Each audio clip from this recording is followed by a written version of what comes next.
आज चाहिँ म चेप्टीको ब्लग लिएर आएको छु।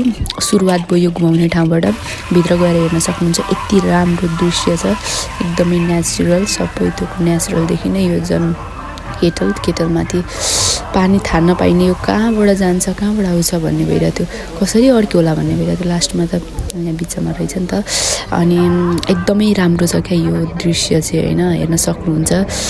म चाहिँ मक्कै भएर एक्लै भिडियो बनाउँदैछु। कहाँ गयो मेरो साथीहरू। सो एकजना म्यामलाई मैले पक्र्न लाएर पनि घुमेर आएँ। अब आइसकेर हल्का यसो विद्यार्थीको फोटो खिचिदिनु त, भिडियो बनाइदिनु त भनेको, यिनीहरू पिङ खेल्दै रहेछन्। लड्छ भनेको त लड्दिनँ म्याम भन्न थालेँ। अनि यसरी पिङ खेल्न थालेँ। म्याम ट्रेनको भिडियो बनाउन भनेर भन्न थालेँ, बनाएँ। अनि त्यसपछि फेरि घुम्न जाम भन्न थालेँ, भिडियो बनाइदिनु न म्याम भन्न थालेँ, भिडियो बनाइदिएँ। यता भिडियो घुम्छन् उता घुम्छन्, अनि मेरो पनि भिडियो बनाइदेऊ न त लौ भनेर पिङ खेल्न बसेँ। पिङ खेल्दै थिएँ, बनाइदिएँ एउटा खुसीले। सो अनि हामी फेरि घुम्दा यतातिर माथि भ्यू टावरतिर आएँ। अनि आइसकेर यसरी भिडियो बनाइदिएको। आइसकेर अनि यसो झर्नातिर पनि गयौँ, घुम्यौँ। झर्ना पनि खत्रै रहेछ नि त, कस्तो राम्रो झर्ना क्या। झर्ना घुमिसकेर अब खानपिनको टाइम भयो। खानपिनको टाइममा त आमामा यिनीहरूले हाई गरेर गर्न थाले, मोबाइल देख्ने बित्तिकै हाई गर्न थाले। अनि खाना बस्न आँटेको खाना आँटेको रहेछन् होइन यिनीहरू। सर चाहिँ फेरि रिसाएर जानुभयो क्या। अनि अर्को सरले त आइ भन्नुभयो। अनि अब यता अर्कोतिर निस्किन आँटेको बेलामा भिडियो बनाऊँ भनेको, यिनीहरू त उफ्रेर हल्ला गरेर म्याम भन्न थाले, पुरै चिच्याउन थाले। भिडियो नभन्दा गर्दा फेरि अर्कोचोटि बनाऊँ भनेको त उफ्रेर मोबाइलको छेउमै आएर मोबाइलै बन्द गर्नु लागिसकेको थियो। सो यिनीहरू एकदमै चिच्याइरहेछन्, हल्ला गरिरहेछन् होइन।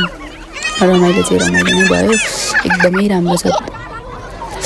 फेरि अनि अघि खाजा खाने टाइम थियो, अहिले चाहिँ खाना खाने टाइममा यसरी भिडियो बनाएको त राम्ररी बसिरहेको रहेछन्। अब फेरि निस्किने टाइममा भिडियो बनाइदिउँ न त यसो भनेर भिडियो बनाइरहेको थिएँ। फेरि कोलम्बस खेल्ने अरे, अनि कोलम्बस खेल्न गयौँ। त्यसपछि फेरि यो घुमाउने ठाउँमा आइपुगेँ। अनि अब यसो होइन बसतिर पनि भिडियो बनाइदिउँ न त भनेर भिडियो बनाइयो। एकदमै उफ्रिरहेछन् केटीहरू, नाचिरहेछन् केटीहरू एकदमै होइन। उनीहरूको पनि पहिलोचोटि थियो यो पिकनिक, एकदमै रमाइलो भयो। अनि खुसी त पुरै डराइरहेको थिएँ, जाने बेलामा कस्तो भयो, आउने बेलामा त राम्रो भनेर भन्दै थिएँ। घुम्यो होइन।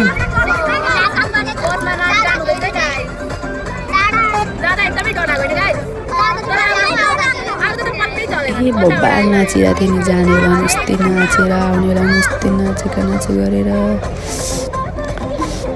केटीहरू एकदमै बब्बा नाचे, आउने बेला रमाइलो भयो, जाने बेला यस्तै नाचिरहेको थिएँ, एकदमै रमाइलो भयो होइन। तपाईँहरू पनि जानु होला, चेप्टी एकदमै राम्रो ठाउँ छ। लाइक र सब्सक्राइब गर्न चाहिँ नबिर्सिनु होला। Thank you.